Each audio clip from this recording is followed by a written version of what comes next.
Good morning, everybody, and welcome back to SOCON30's Workshop. Today we're going to be doing something a little bit different than our normal videos. We are going to be rattle canning this Mark 12. For those of you that don't know what rattle canning is essentially spray painting and battle painting your rifle. Today's Mark 12, we have a PRI upper, 1x8 twist. I believe it's 18 inches. Yeah, 18 inches.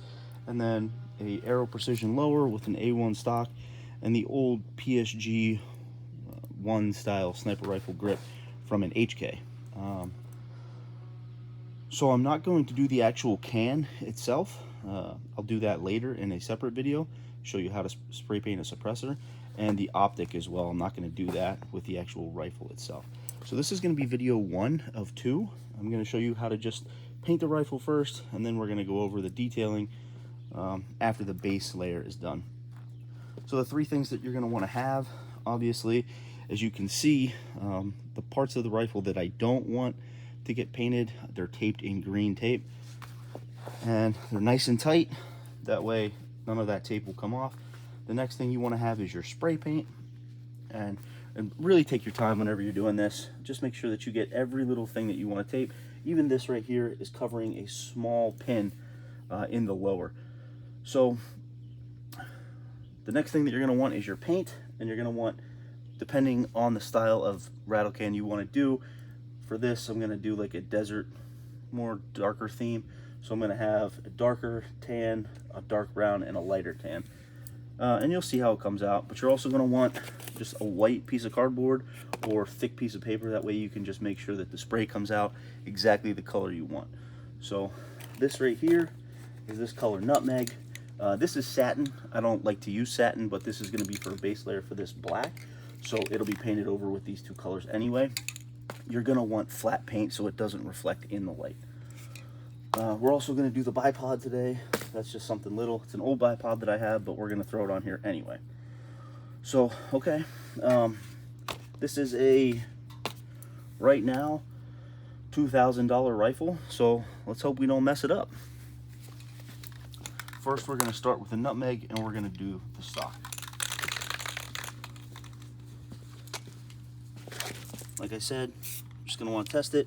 That tan matches that tan pretty well, so we're just going to hit all the black parts. And you want a nice light spray. You don't want to be real close, you don't want to be real thick, just real light spray. Take your time, that's what's most important here.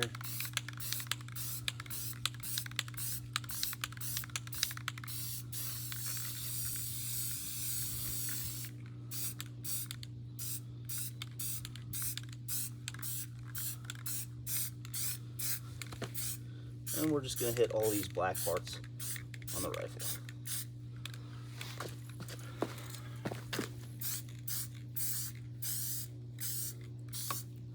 Just real light. And as you can see, that tan is a little bit darker than this tan, but when it dries, it will match. Okay. So there we have, and as you can see, it's real shiny, and that's obviously something you don't want when you're out in the wilderness shooting. So that's why we're going to cover it with this tan and this brown. All right, so that's going to be essentially the first part. I'm also going to do a layer on the bipod as well. And now I'm not going to show you both sides. The video will take too long. So we're just going to do one side of this, and then once I'm ready to do the finishing touches on it with the netting, we'll do the other side, rattle canning. Okay, so right now this is essentially set. What we don't want is this drip right here. So just take your finger and kind of smooth it out. It doesn't matter if it's streaking at all, because once we put the net on it and we go over, you won't really see the streaks anyway. So you just want it essentially as smooth as you can get it off the bat. Okay. All right, so the next thing that we're gonna do, and I'm doing this outside, as you can see I got a nice breeze going here. It should dry relatively quickly. It's like 15-minute drying on the cans. I recommend having at least 3 cans of each. That way, if you mess up, you can always go back and fix your mistakes. Like I said, this is a really expensive rifle. Not the most expensive I own, but it's up there, and you don't want to mess it up. So, okay. The next thing I'm going to add is the Camouflage Rust-Oleum. This is what I recommend anytime I battle paint a rifle or rattle can a rifle. This is what I use. So what we're going to do is we're just going to go in stripes, and we're going to start from the top of the barrel, and you're going to essentially go at an angle, so almost like a tiger stripe. All right. And then you're going to skip a spot, and you're going to go again. And you're going to want to keep that same angle.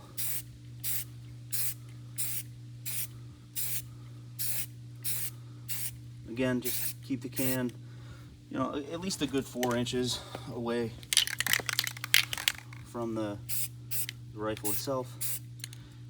Get it in there. If you get a little spatter, that doesn't matter. You know, you're going to, like I said, you're going to lay a net over it, and you're going to repaint it anyway.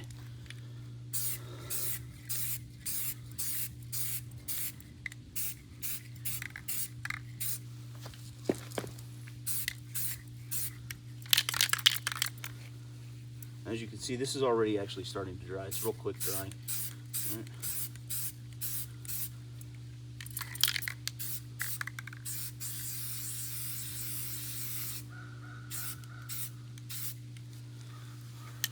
Okay, so now that we have that in there,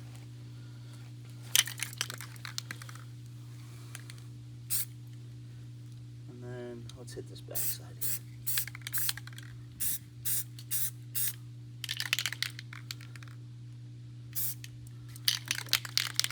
Give ourselves a good little spot.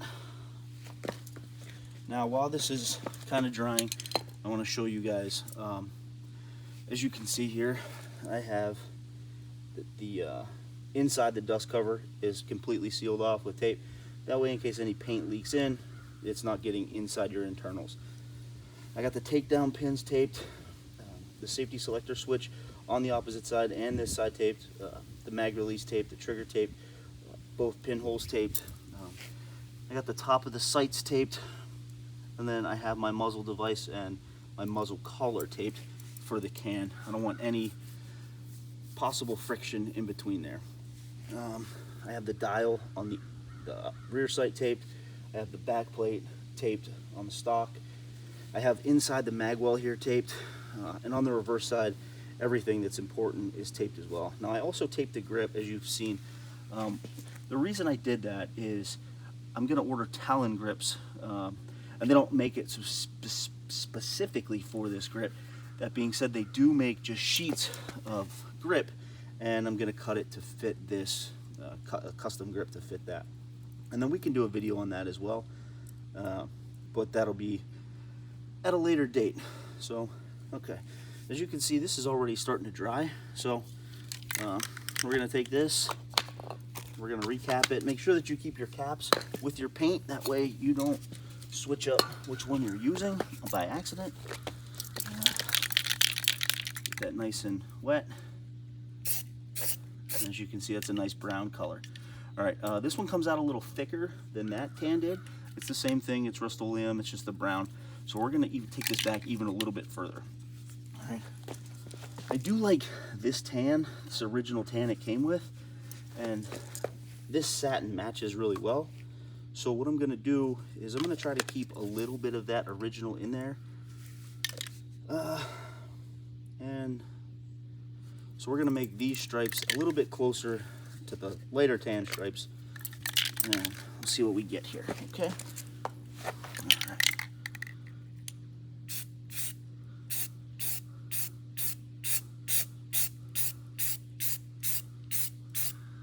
Okay. Okay. Yeah.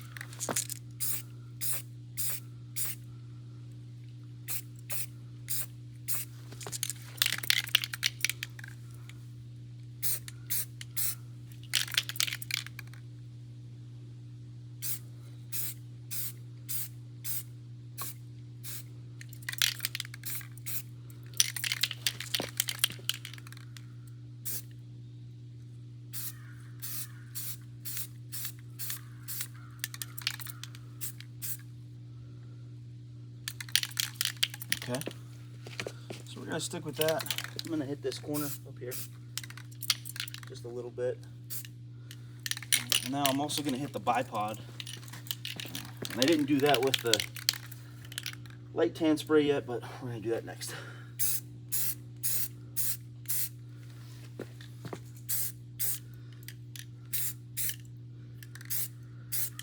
Now it doesn't matter if your lines line up with the actual paint lines on the rifle. It'll just break it up a little bit more whenever you're shooting.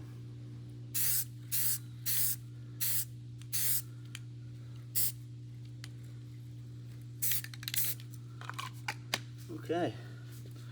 All right, so we seem to be doing pretty well on the tan here.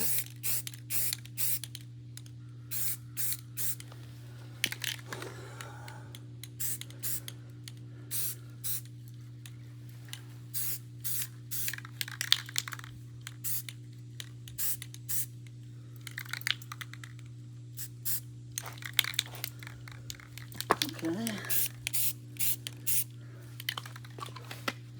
All right. So that's going to be our base layer. And you know what? Now that I look at it, I'm not sure if I like the original tan in there or not. Just because it might be a little too dark. So I'm actually just going to tag it up with a little bit more desert tan and more brown. So, and if I like this, how it's bubbling back here, it's gonna give it that broken effect.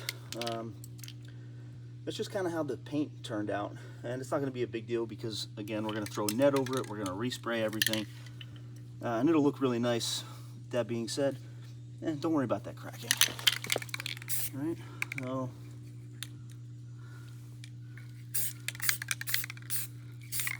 hit it a second time here.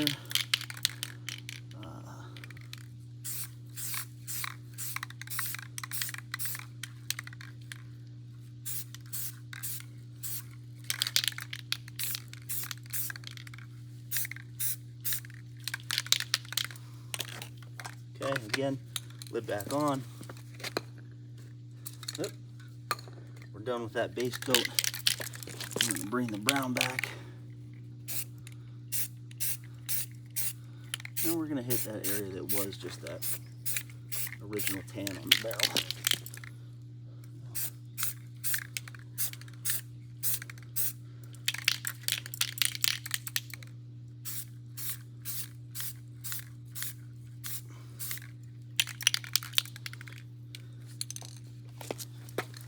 Now,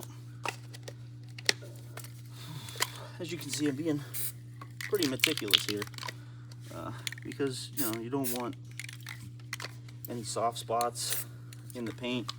It will eventually wear, and that is what you're going to go for, but we don't want that quite yet while we're painting.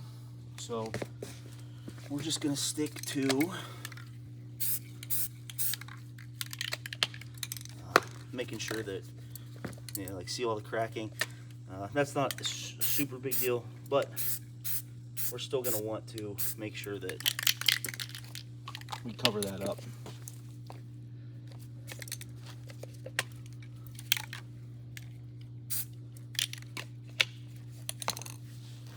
Okay, so that's going to be our base layer.